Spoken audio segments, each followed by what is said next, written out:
Six Sigma deployments fail and what you can do to resolve the issue. I'm going to be giving this presentation for an ASQ meeting in Germany. However, other people throughout the world may be tuning in to this particular session. So my name is Forrest Breifogel. I'm the CEO of Smarter Solutions. I'm based in Austin, Texas.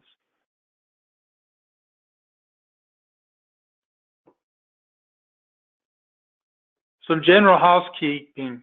This session is being recorded, and a recording will be sent out to those who signed up for this particular session. It will last about 60 minutes, and I'd like for you to participate through chat questions. I'll be addressing these chat questions at the end of the presentation. Again, please type your questions as we're going through the presentation in the chat box. So I'm going to be making reference to several links. One of these links is included in this particular page here. So I'll have an abstract that you might share with others about this particular presentation. I can also conduct this presentation for other professional society meetings and leadership presentations. The agenda that I'll be following is be talking about Deming's red bead experiment. Deming made this particular experiment very popular in his 4-day workshops that he conducted in the 1980s. I'm going to be using an article that hopefully you downloaded before this session began, and I'll be referencing this during the session. Included also in the download instruction was a blank questionnaire that hopefully you'll address and fill in the blanks as the presentation progresses. Then I'll give you my fill-in-the-blank responses to this questionnaire, which is basically statements taken from the article that I mentioned earlier. Then I'll be talking about some basic takeaways and applications of the methodologies that are discussed during this session and described in the article.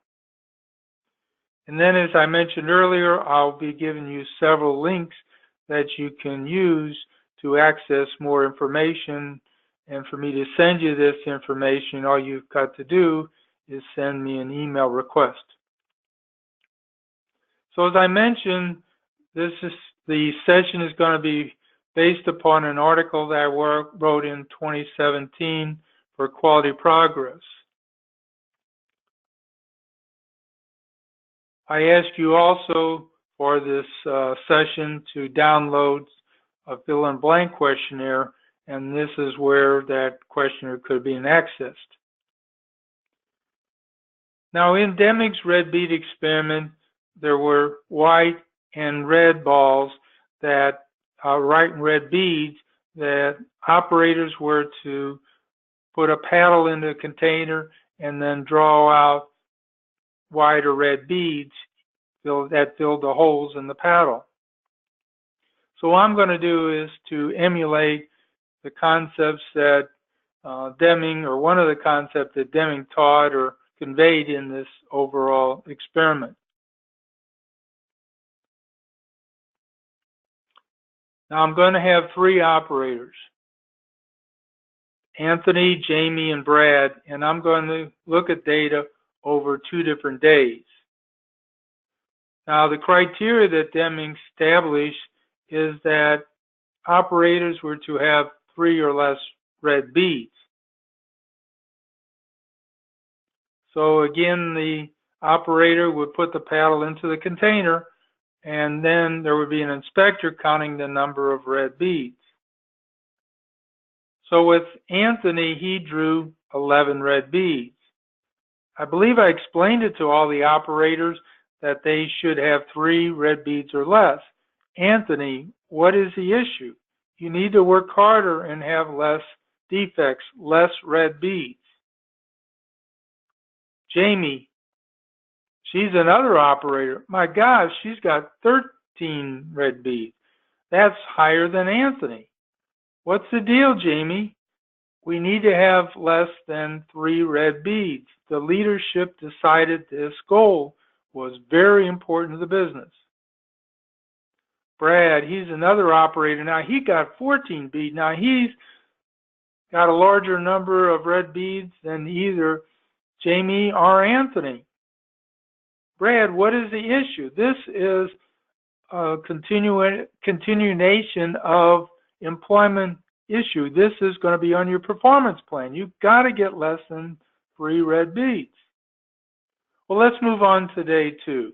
Now that I gave more instructions to all the operators, I'm sure they're going to be working harder and do a better job. Anthony, we need to have less than 3 red beads. What are your issues? You need to work harder.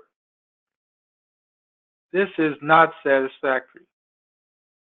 Jamie, my goodness, you're not doing very well. You've got 11 red beads. We need to have less than 3 red beads. We're going to have to terminate employees that are not up to standards relative to performance. Brad, 8 red beads. You did better than last time, but still you have issues. I don't understand what the deal is with all these operators. Let's look at what's happened over the last 2 days. Oh my goodness.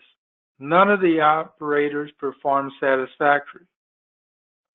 Well, let's get together with management. And what do they decide? We're going to have to terminate the employee that's not doing as well as the others. Well, it looks like we're going to have to let Jamie go. Sorry to see this, Jamie, but you just did not perform very well. What's wrong with this picture? Do you see any issues with it? Well, we'll talk about it a little bit later. There's another type of document, scorecard that occurs in businesses. It's called the red, yellow, green scorecard. What does it look like? Well, it's got a lot of nice colors to it. We look at the last column of numbers and we can examine which particular metric needs to get addressed. These metrics appear as red, but is that the right thing to do? Well, let's talk about this article and the fill-in-the-blank questionnaire.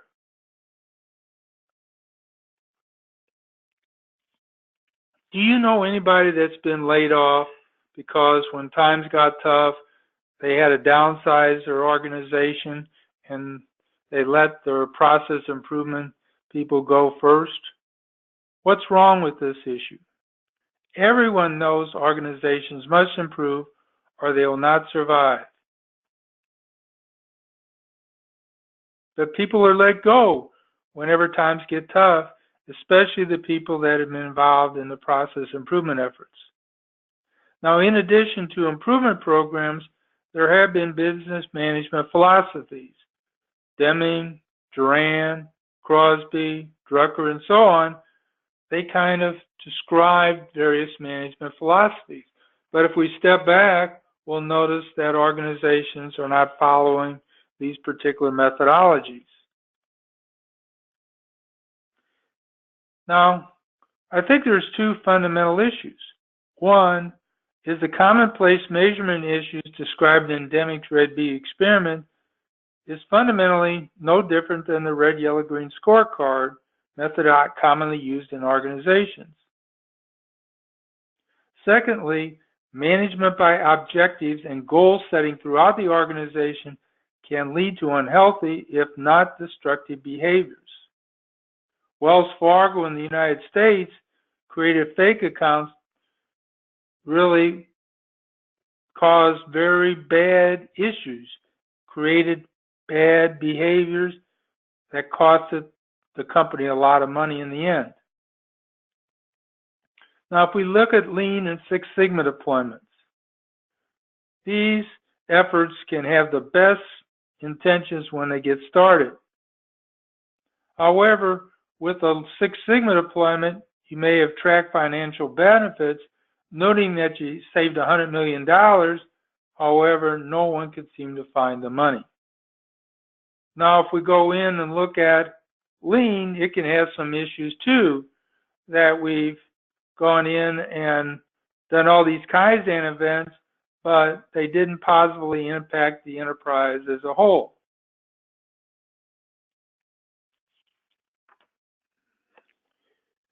What we really wanted to have is long-lasting process improvement deployments. Now, an old definition in Wikipedia described operational excellence as sustainable improvement of key performance metrics. That's the last 6 words of its definition. To me, I think that's very important. Now, if we've gone in and looked at process improvement in the past, whether it's TQM, Six Sigma, quality circles, or whatever, it really doesn't give focus to actually those last 6 words. There's not a linkages between the performance improvements efforts and the key KPIs. Now, in order to accomplish this alignment, which I think is so important, we really need to do a couple things. First, we need to have measurements reported from a process point of view. Secondly, we need to have a structured linkage between the established performance metrics and processes that created them. Now let's look at and examine item number 1 first, which is performance metrics reported from a process point of view. If we look at red, yellow, green scorecards, table of numbers, pie charts, bar charts, and so on, they're not reporting numbers from a process point of view. So what's missing in these report outs? Well, one of the things that's really important when you examine a process is you include variability, because processes have variability, but table of numbers at the end of the quarter, red, yellow, green scorecards don't. So when we include variability, we can have basically 2 types of variability. We can have common or special cause variability. Common cause variability is a normal variation we have from the process. That's not saying it's good or bad, but it's a normal variation. The second kind of variability is special cause variability. Whenever special cause variability occurs, we can then go in and examine the particular point or the series of points that have issues for examination. Now, if we were going in and look at figure 1, we can examine this, what I call 30,000 foot level chart. This is a high level examination of how a process is performing. Not to be confused with control charting, it has some other characteristics, and why traditional X bar and R charts, P chart, U charts are not applicable to 30,000 foot level charting. I make reference later to some articles that are written that you can have access to later in this session, and I will be able to send you the links to those if you request them by way of email. But this is a 30,000 foot level chart, not unlike an airplane view of what's happening on the surface of the Earth, not getting into all the details. So the top 2 charts at the top assess stability from a mean value and a standard deviation of subgroups. Then, since the process is stable from this 30,000 foot level performance or aspect, then we can look at the non-conformance rate, and it's 34%. So if we don't like this answer, which is actually a prediction statement, then we need to do something different to the process.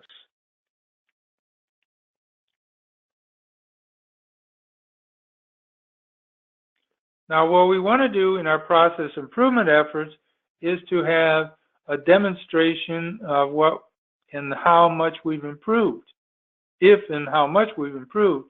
And one way you can examine that is look at the 30,000 foot level chart. In this particular case, shown on figure 2, you can see a downward shift. And notice now we have a non-conformance rate that's noted at the bottom of the chart, less than 1%. So now we can demonstrate our improvements. Now, if we look at step number 2 that we have to deal with, is we want to have a linkage of performance metrics with the processes that created them. So if we look on the top of this particular page, or figure 3, then we can see a value chain for a hospital. The functions that are connected across the top are the main function of the hospital. The functions below are the support functions. We like to make this particular chart clickable. So figure 4 demonstrates what a clickable view might have. Often what we have is people in the north wing of the building working on scorecards, and the people in the south wing of the building working on process documentation improvement, and they don't talk to each other. The value chain brings everything together. So now we can look at the top swim lane is the measurements that we can consider for this particular function, and the bottom is the process associated with it. So basically we brought y together with x, so we have y as a function of x. So if you don't like y, then you got to change the x's. So again, I would like to make this clickable throughout the organization so that anyone who has authorization can view how the performance metrics are going, and also the process associated with them.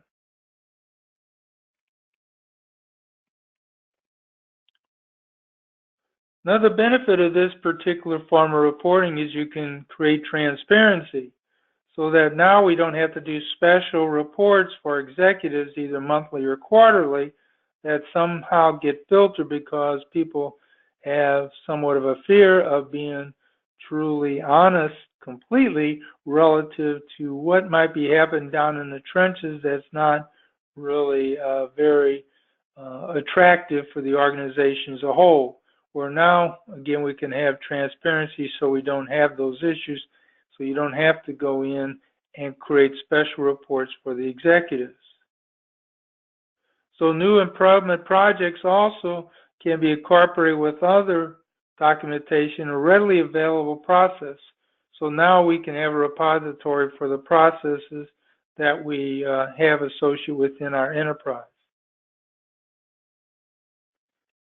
Now one item that I included in the handout was the 9-step system. This is the Integrated Enterprise Excellence System. What we've been talking about is step 2, the value chain. This describes what the organization does and how you measure what it does. So, but let's look at the other steps. Step number 1 is a vision and mission for your enterprise. Step 2 describes, again, what you do and how you measure what you do. Step number 3, you want to analyze the enterprise looking for bottlenecks, voice of the customer issues, and so on. Step number 4, you want to look at and create SMART, specific, measurable, action, relevant, time-based, satellite, or financial metric goals. And then what you want to do is have strategies that are aligned to that are targeted strategies.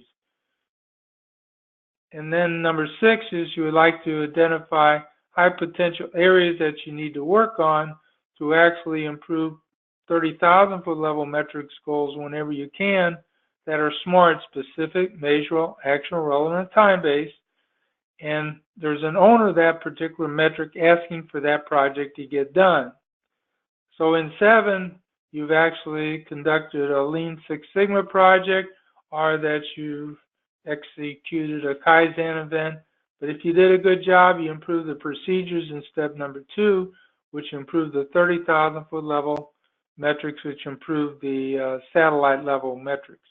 So basically, you got a plan, do, check, act. If you notice how step 9 loops back to step number 3.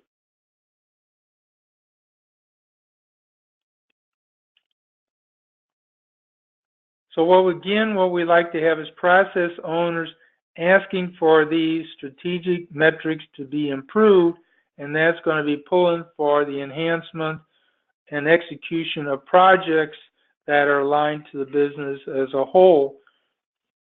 So often what happens in Lean Six Sigma, the projects fall off of people's plates because there's not an incentive for someone to actually be working on it. The leadership and the owner process is not asking for the project to get done. So basically, I've described to you a kind of a big enchilada here. The question is, how could you describe this to others in your organization?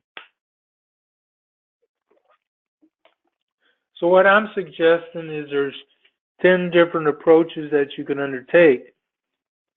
And that's shown on this particular page. Let's highlight step number 4. That says compare the traditional performance metric report outs to 30,000 foot level reporting. Describe additional insight to gain through the report. So this is one way that you can convey how much more information you can gather by looking at metrics from a 30,000 foot level vantage point. Step number 8 is report demonstrate improvement results to others using a newly created 30,000 foot level chart. So if you made improvements to a process, you would like to identify the metric that you'd improve, track it at 30,000 foot level before you made the improvement and after made improvement. Then you can demonstrate the value of what you've done. Now, in both Lean and Six Sigma deployments, organizations can have benefits. Often, though, these benefits are localized. But I think what's really important is that we address the last 6 words of Wikipedia's definition as they used to have it: sustainable improvements of key performance metrics. So I think that's one thing that's really important that hopefully you have as a takeaway from this particular session. Now, the other thing that you can do to describe how the benefits of the approach that we talked about in this paper, in this session, is look at these other steps that is included. I talked about only 2 of the 10 steps. So let's look at the presentation statements. The first question that I asked for you to fill in the blank was, the issues described in Deming's red bead experiment are fundamentally the same as the red, yellow, green scorecard reporting methodology commonly used in organizations.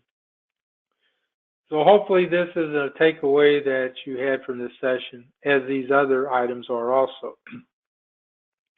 With Six Sigma deployment, you may track financial benefits in order to report $100 million in savings.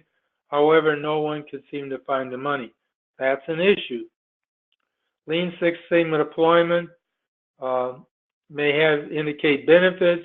However, often these efforts cannot be shown how they positively impact the enterprise as a whole performance metrics. So I think that you would like to get in alignment with Lean relative to performance metrics also. So Wikipedia's definition, where again the last 6 words is you want to move towards the sustainable improvement of key performance metrics. I think that's very important. That's something you want to move towards. We talked about also sustainable improvements of key performance metrics, again being very important component of that operational excellence definition. 6, you want to look at performance metrics from a process point of view to address that operational excellence definition. Secondly, you want to, if common cause variability is occurring, then you need to enhance the process itself. If special cause events, again from a high-level point of view, that could trigger specific investigations of what unusually occurred, good or bad, in the process at a particular point in time. Number 9, in this 30,000 foot level report, at the top 2 charts that we've shown there says process stability, while at the bottom and process capability. And then there's a statement at the bottom that's easy to understand that describe the output of the chart relative to output of the process relative to how it's performing and what we might expect in the future. So in process improvement efforts, I think it's very important to demonstrate in quantification the improvement of 30,000 foot level charts. Often when I'm doing master black belt training, the people that attend, they're making an anecdotal statement and they're not demonstrating really improvements from a 30,000 foot level chart relative to if and how much they made improvements, and also if there's alignment to the business. We need to have, for operational excellence, item number 2, a structured linkage between performance metrics and processes. And then item number 12, organizations need and how to report performance metrics from a process point of view. So for sustainability, we'd like to have it so it's clickable through the value chain for those that have authorization.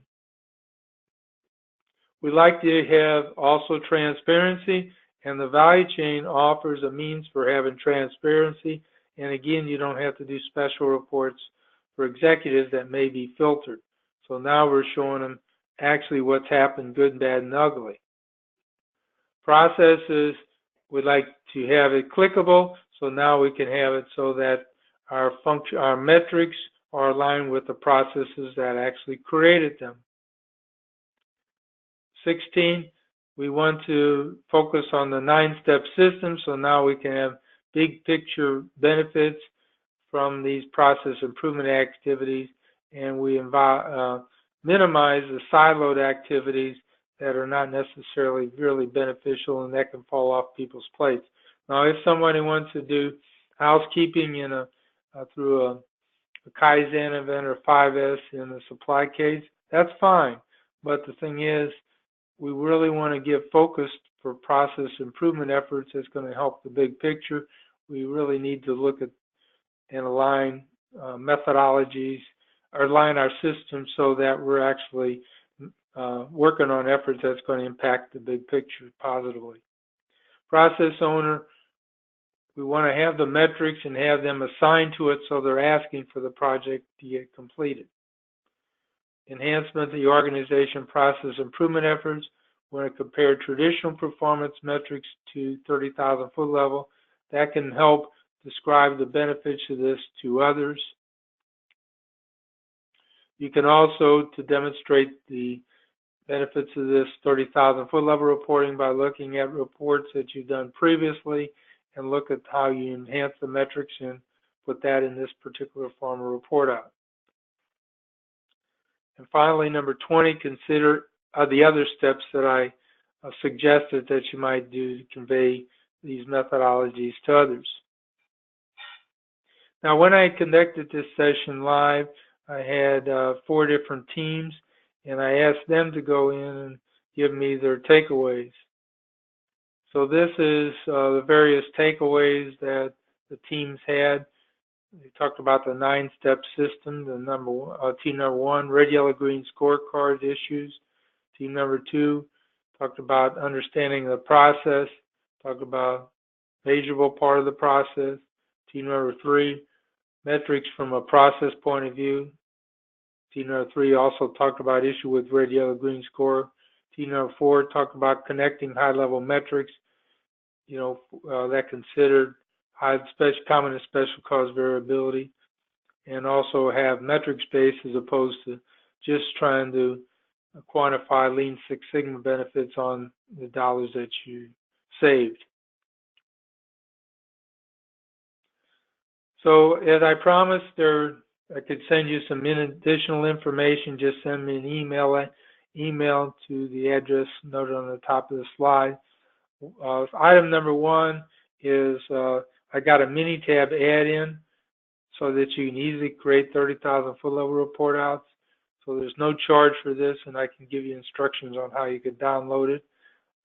Now, item number 2, 3, and 4 are articles I wrote last year for the ASQ, so I can pass those on to you too. Number 5 is a 1-minute video that can really be beneficial when you describe issues that with our current management, system of numbers and what you might do about it. I have a 15-minute video that gets into more details of why red, yellow, green scorecards have issues and what you could do to get around it. Also in this link are 8 application examples of 30,000 foot level reporting.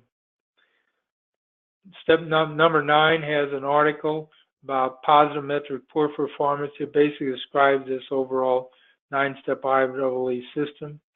Item 8, 9, and 10 describe issues with X bar and R chart, P chart, and C chart, which I alluded to earlier, and describes mathematically why you shouldn't use those when creating 30,000 foot level charts. I do have a recorded webinar from business chaos to competitive advantage. And then another recorded webinar is item 12. I have the reference books that are shown below, where I have a discount code that you can purchase those, which is basically the how-tos that describe what we just described in this session here. I have over 300 free articles, videos, and recorded webinars. And then got Master Black Belt training that gets into how to create this 9-step system where it's all clickable. It's very different than traditional Master Black Belt training. And it's kind of, people say it's, this is a life-changing event. So you can go in, and if you want some reviews on it, just send me an email, and then I can send it to you, various reviews that people have said about the class. And we can have automatic updates. I got software to do that, and how you could kickstart an overall operational excellence implementation. So again, I can send you links to all these particular resources too. So, so if you can convey the benefits of the described methodology, recording through this link here, which I can send you also. So a similar remote session could be conducted for individuals, professional society, leaderships, organizations, similar to this particular session. So revisiting our agenda, we talked about red, yellow, green scorecards, experiment, and we talked about Deming's red bead experiment, utilization of the article. We talked about fill in the blank questions. Also, the responses that I was expecting for these fill-in-the-blank questionnaires, some takeaways, and additional links. So again, this is my contact information that's shown at the bottom of the page. So let's see if we got any questions here. So again, if you got any questions, you please go in and send them in to me.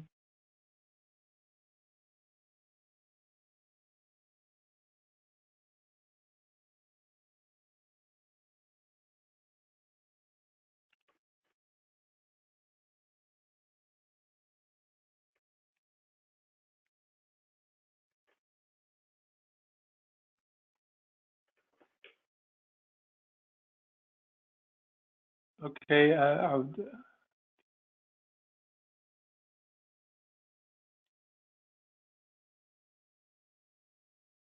okay, I'm looking at some questions here.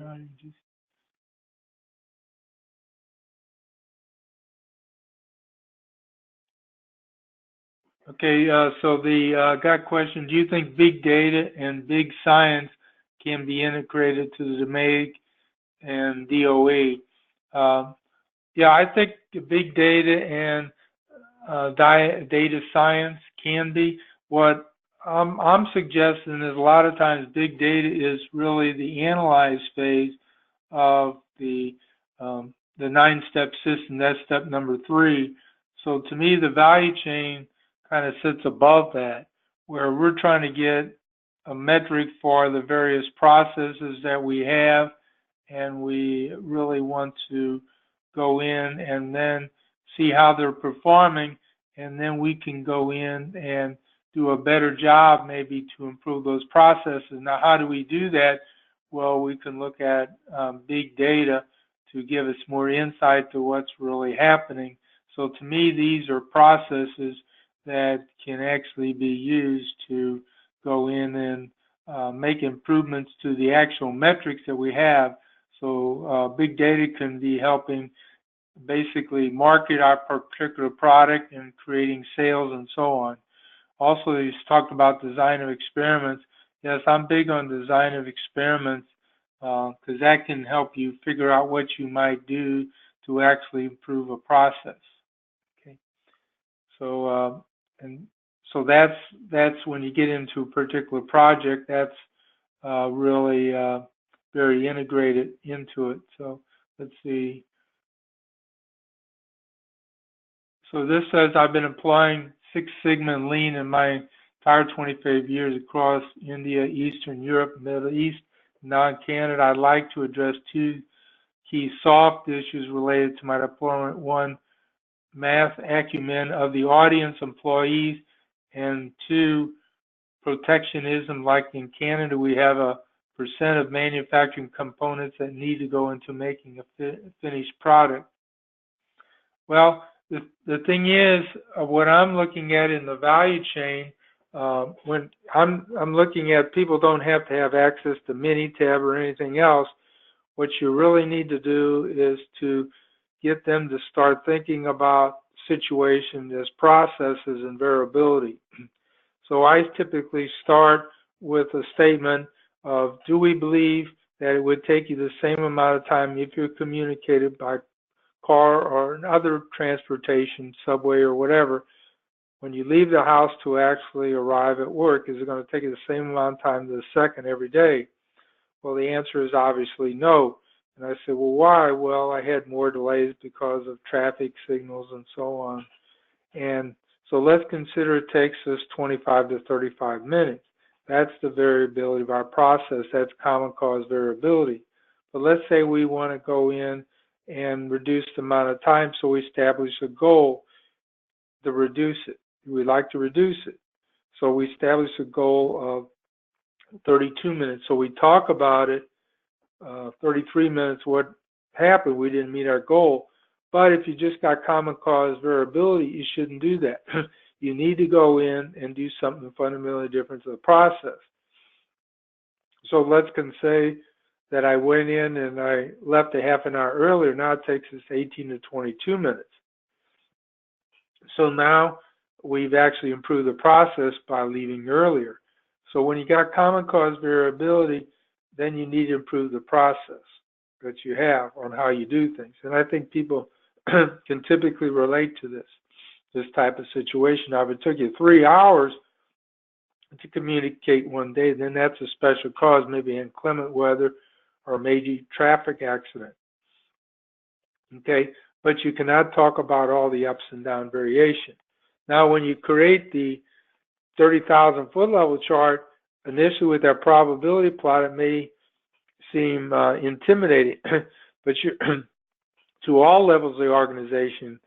So what you really want to focus on is a statement at the bottom saying, hey, my statement is that I've got a mean value of a certain value, and 80% of the time it's between here and here. If I don't like the answer, then I got to do some improvement.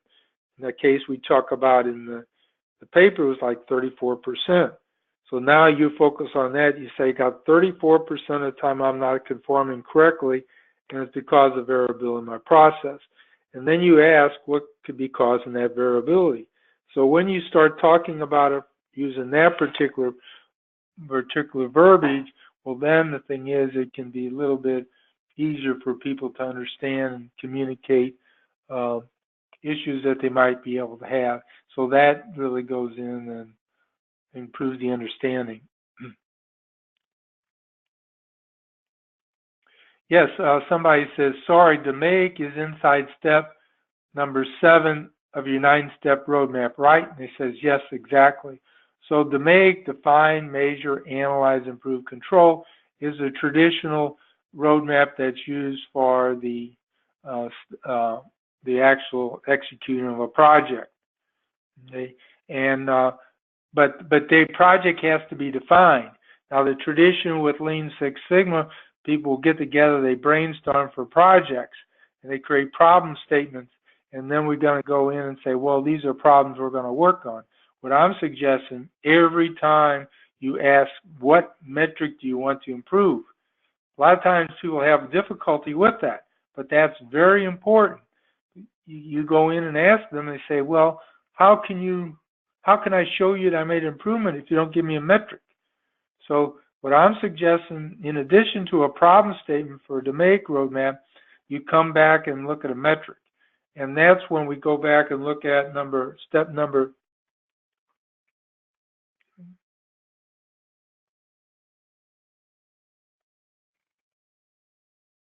If we go back and look at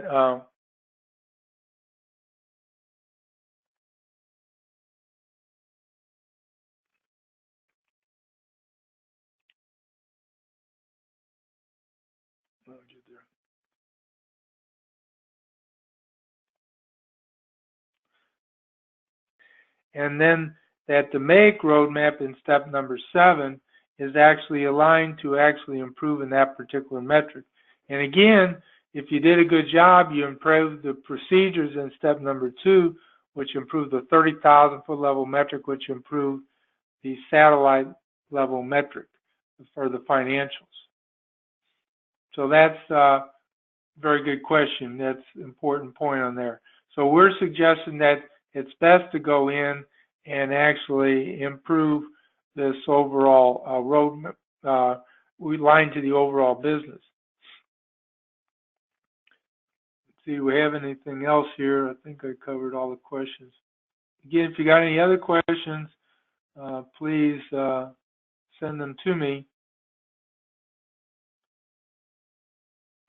I want to go in, while I'm at it here, I want to go in and maybe.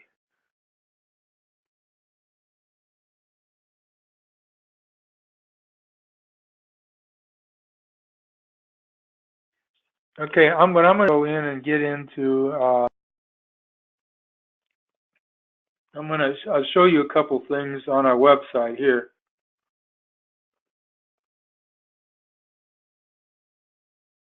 And I'd suggest right here, when we get them, it talks about are not looking at a view.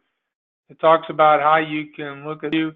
You put a statement at the bottom, performing, and you don't react to all the individual ups and downs, is what typically occurs in the approach value chain shown here. So what I'm suggesting is projects that you're working on in step number 7 should be aligning to benefiting the big picture. And now you're going to be having people throughout the organization, various capacity, asking for the projects to get done. And when you made improvements, okay, so it doesn't look like we have any other questions here. So I guess, well, I got a couple minutes here. I want to show you one other thing here. There's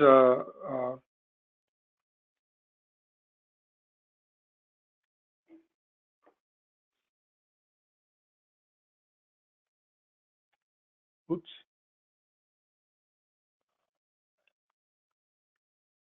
I typed it in wrong.